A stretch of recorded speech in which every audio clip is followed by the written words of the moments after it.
دخلت بصيت على جسامه تاريخه، لقيت ان جسامه في 2008 اخر سنه عمل الماتشات الاتيه، عمل الاهلي والوداد، عمل الوداد وزاسكو، الماتش اللي هو كانت مجموعه النادي الاهلي اللي هو كان الوداد لازم يكسب عشان يتاهل. تمام. اداله ضربه جزاء، اداله كارت احمر في الدقيقه 60، ما عرفوش يجيبوا جون قدام ضربه جزاء في الدقيقه 60. عمل الاهلي والوداد، عمل فاينل بطوله الامم الافريقيه للمحليين في المغرب ونيجيريا النهائي.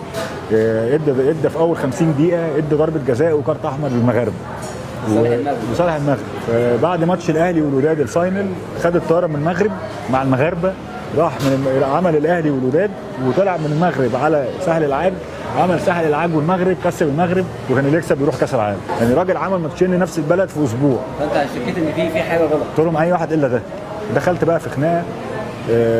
استاذ احمد لما بكلمه في التليفون بيخاف عشان يخاف ان انا ابقى مسجل له. فكلمته في التليفون قال لي اعمل اللي انت عايزه ماليش دعوه.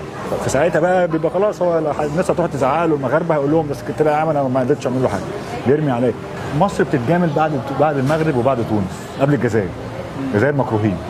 مصر درجه ثالثه، درجه رابعه المغرب. بعد تونس والمغرب. بعد المغرب وتونس. المغرب رقم واحد. مصر بعد كده. فساد. انا كل اللي بقوله لك ده يعني لو الجماعه اللي انا بقول اساميها شايفه ان انا بتبلع عليهم يرفعوا عليا قضيه.